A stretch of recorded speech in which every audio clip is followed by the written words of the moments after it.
Yeah, first of all, thank you so much for Luca. For me, this is not just only the perfect summer movie, but the perfect movie in our current times with such a wonderful, positive message, really much needed. Thank you.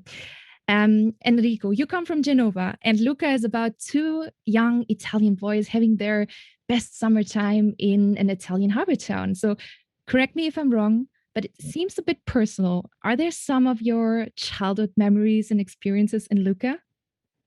Yeah, there are. I feel very lucky that I was born there, and the Riviera is so beautiful. And we spent summers on the Riviera in small little towns.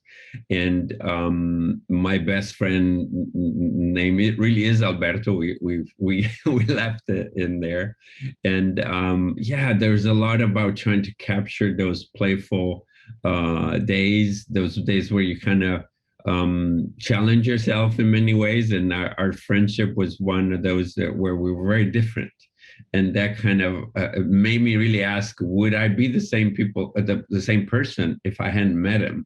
Would have I been able to chase my dreams and wishes as much? Because he was definitely a go-getter and had a new passion every week. So it really made my childhood way more fun. I was more sheltered and shy. So yes, there's a lot in there. The setting and this wonderful friendship, and in similar way, the journey of Luca is similar to mine because I also ultimately had to choose to go out into the world. I was curious about going out there and chasing my dreams and having to have that bittersweet moment of having to leave, but also being hopeful for my destiny that was calling me elsewhere. Well, Luca and Alberto don't have it easy as sea monsters, and you quickly realize that there is something more behind it. It's not just about sea monsters, it's a metaphor. So, what is the meaning of the sea monster in Luca? What I loved about the Sea Monster from the first pitch, someone told me like, "Oh, when I was that age, I did feel it's something that I wasn't in my own body, or there's something was off, or that I was never fitting in." And the wonderful thing that we try to achieve here, and hopefully people feel it, is that we wanted to leave it open for the viewer to bring in their own feeling of difference. Julia, for example, as a character, has her own way of feeling out of place.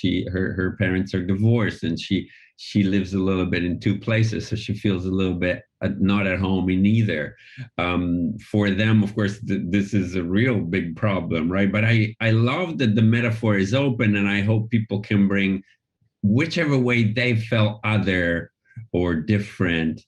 And the message here really is like, friends are the ones who don't care and love you and accept you and tell you, if anything, better than that you can do it, and this is great. When we talk about Silencio Bruno, it's really a lot about us that we even in our own head sometimes are not able to accept ourselves or think we can do things.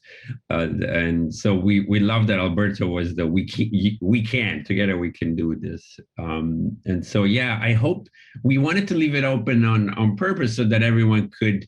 I grew up, feeling a bit nerdy, but I feel that many other people will bring even more to their own and project their experience to it, which I hope happens.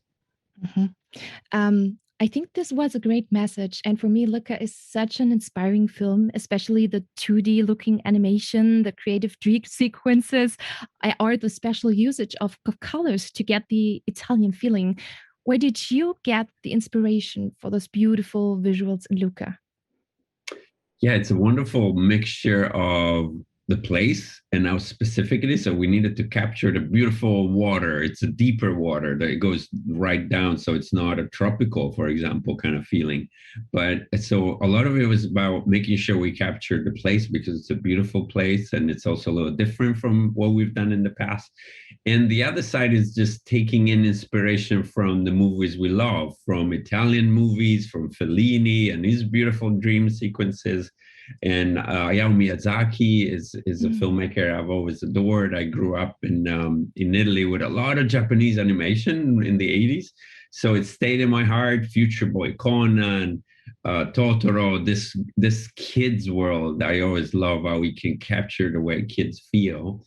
And so those were some of the inspiration we brought in, and really wanting to bring this artistic side of it. I just love to bring, the computer can be exact and precise, and sometimes if you don't watch out, it's photorealistic or cold. So we wanted to bring, we looked at what beautiful watercolors of John Singer Sargent in how do reflections in Venice. He has these beautiful watercolors, or woodblock prints, and our reflections are so beautifully simplified.